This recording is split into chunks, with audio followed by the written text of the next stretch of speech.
Kata-kata parents yang tidak dapat saya lupakan ialah di mana kamu gunakan masa muda kamu tu sebaik-baiknya, kamu cari pengalaman sebanyak yang kamu boleh selagi kamu masih muda.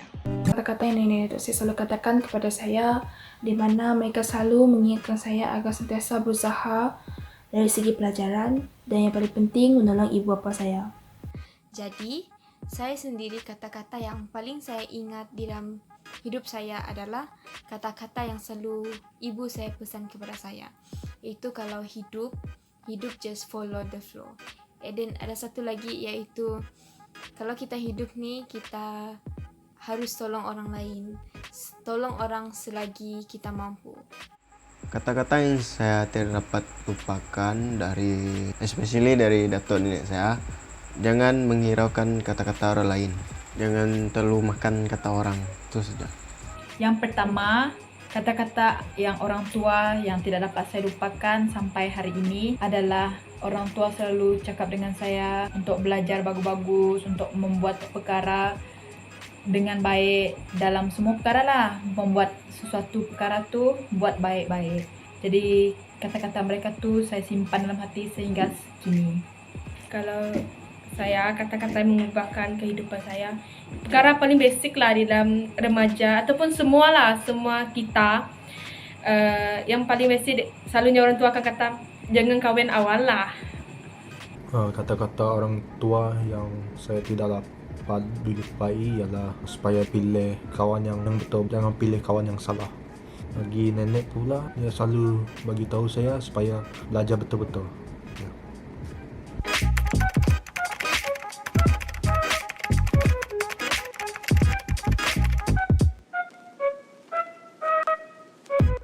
Kata-kata itu dapat mengubah kehidupan harian saya di mana saya sendiri melihat usaha mereka mencari rezeki. Walaupun mereka tidak sihat, mereka tetap turun ke kebun untuk mencari sumber pendapatan. Semakin saya dewasa, semakin saya faham mengapa mereka menasihati saya dengan nasihat yang sama. Benda itu mendorong saya sehingga saya dapat mengawal diri, dapat menjaga diri saya, dan dapat menerima orang lain itu. Okey, bagaimana ianya mengubah hidup saya selama ini? Mengubah dari segi pemikiran saya, di mana saya perlu menjadi orang muda yang berfikiran dengan bijaksana. Jangan fikir terlalu singkat dan mengambil jalan mudah. Seperti yang saya hadapi sekarang, saya memilih untuk belajar di perantauan, saya jauh dari family saya. Jadi, kalau jauh dari family, segala keputusan, segala masalah, segala urusan, semuanya saya tanggung sendiri, saya kena fikir sendiri, saya kena buat keputusan sendiri. Bapa saya juga ada berkata, setiap keputusan yang berlaku di universiti, kamu kena fikir sendiri, tiada siapa boleh bantu kamu. Jadi, dari situ saya belajar untuk menjadi orang muda yang berfikir panjang, berfikir masak-masak. Kerana saya hadap semua benda tu seorang-seorang. Lalu, saya naikkan nama Tuhan, saya minta Tuhan campur tangan kerana saya tahu saya tidak boleh melakukan rancangan itu seorang-seorang. Saya juga perlu memanggil nama Tuhan untuk bersama-sama menyertai saya dalam pergumulan yang saya hadapi. So, sepanjang ni saya tidak berkawan dengan kawan yang selalu lepak, selalu buat aktiviti yang tidak memberi faedah lah. Puji Tuhan lah, saya mempunyai banyak kawan yang cukup baik.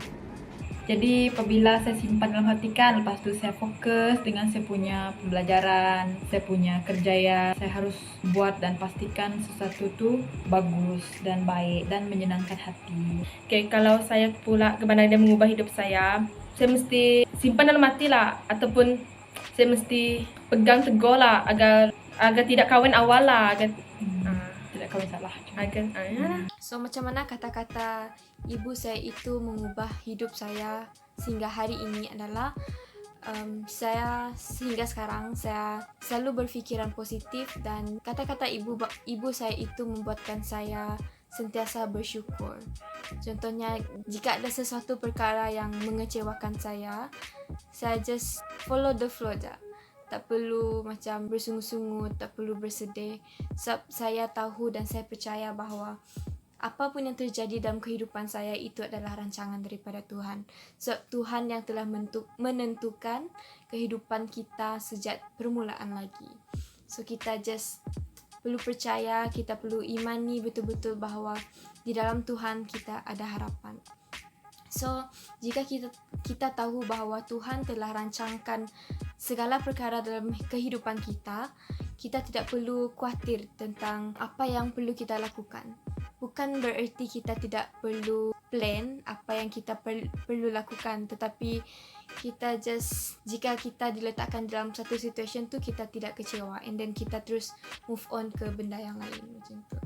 And then ibu saya selalu berpesan supaya di mana-mana pun saya berada, selalu tolong orang yang di dalam kesusahan. Apa-apa yang saya dapat tolong, saya akan tolong.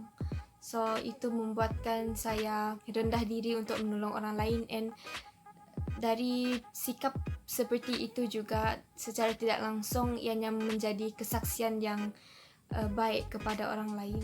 So kita tahu bahawa hidup kita ini adalah Alkitab yang hidup. Maka kalau kita melakukan sesuatu yang baik, sesuatu yang manis di mata orang, itu telah menunjukkan kemuliaan Tuhan. Itu telah menunjukkan bahawa Tuhan itu baik dan Tuhan benar-benar hidup di dalam kita.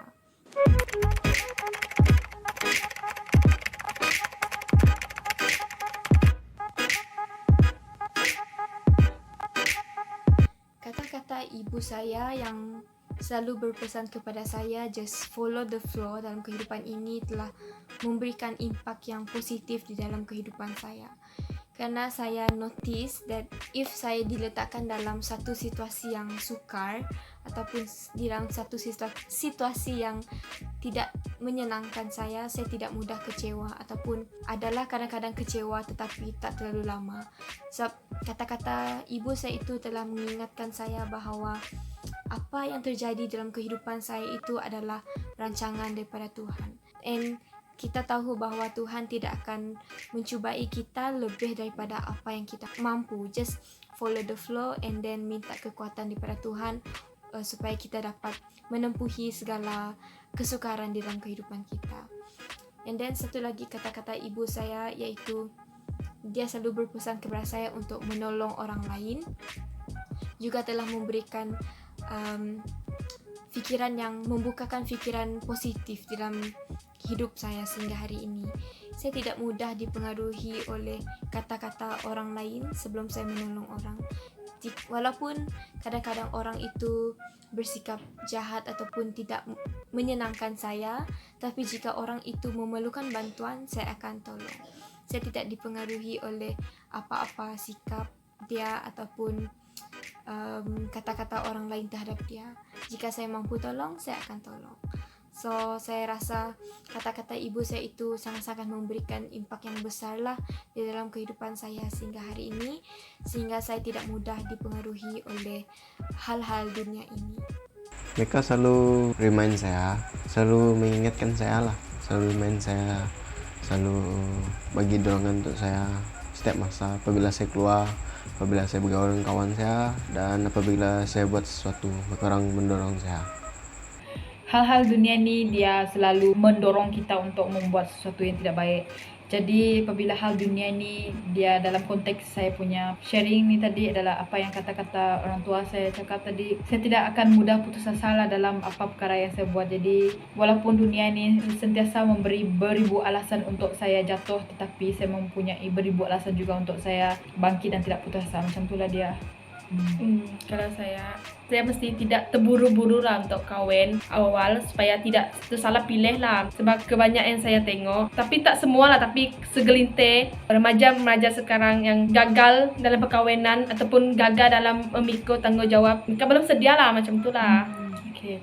Syukurlah dengan sebab saya bergaul dengan kawan yang baik lah, dan tidak bergaul dengan kawan yang salah. Sebab kalau kita pilih kawan yang salah, akan mempengaruhi kita lah, membuat sesuatu yang tidak baik. Kalau nenek saya suruh belajar rajin-rajin.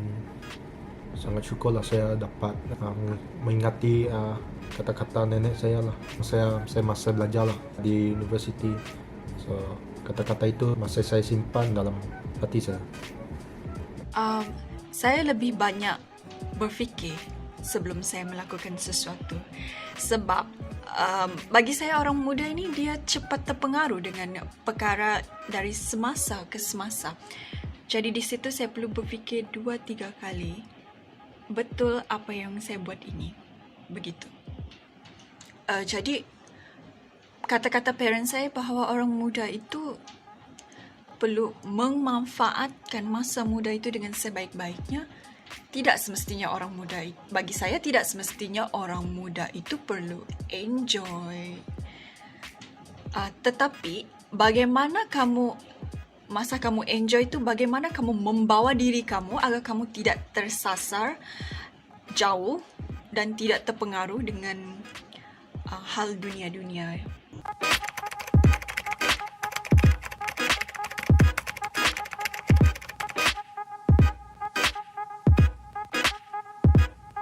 Okay, untuk soalan yang terakhir, apa yang ingin saya katakan, saya bersyukur dan berterima kasih kepada parents saya dengan kata-kata ini, dan kepada mereka yang pernah menasihatkan saya bahawa gunakan masa muda kamu tu sebaik-baiknya. Saya faham dan saya hadam benda tu sampailah sekarang. Dan saya akan terus berusaha untuk gunakan masa muda saya sebanyak yang boleh selagi tenaga saya masih ada. Terima kasih dan Tuhan memberkati. Saya ingin katakan kepada mereka yang saya sangat bersyukur sebab memberi advice yang bagus, sentiasa memberi motivasi kepada saya ketika saya down. Macam saya down buat assignment tu berat sangat, tapi mereka sentiasa memberi motivasi dan memberi dorongan lah, supaya saya tidak berputus asa lah dalam pembelajaran. So sangat syukurlah mempunyai ibu bapa dan datuk nenek yang sangat suportif, sangat mendorong, dan mereka adalah role model bagi saya. So thank you. Kata-kata yang saya ingin katakan kepada mereka, terima kasih kerana mendidik saya dengan baik dan semoga mereka diberikan kesihatan yang baik dan rezeki, dan semoga usaha mereka di sana dipermudahkan. Kami ingin berterima kasih sebab atas dorongan dan Nasihat yang telah diberikan kepada kami dari kecil sampaikan sekarang. Tanpa kami orang siapalah kami orang sekarang. Terima kasih juga. Jadi saya sangat bersyukur dan kami berdua lah bersimpan di dalam hati apa yang telah dikata-katakan kepada kami. Itu saja. Jadi kami berdoa. Okay, Nek, thank you for all of this. Thank you lah jaga aku. Thank you lah dorong aku. Thank you lah mendidik aku. Kita meh jaga aku. Kita meh ngajarku sampai ku retu. Very thank you. Tanpa kita dua, siapa meh aku. I very love you so much. Thank you.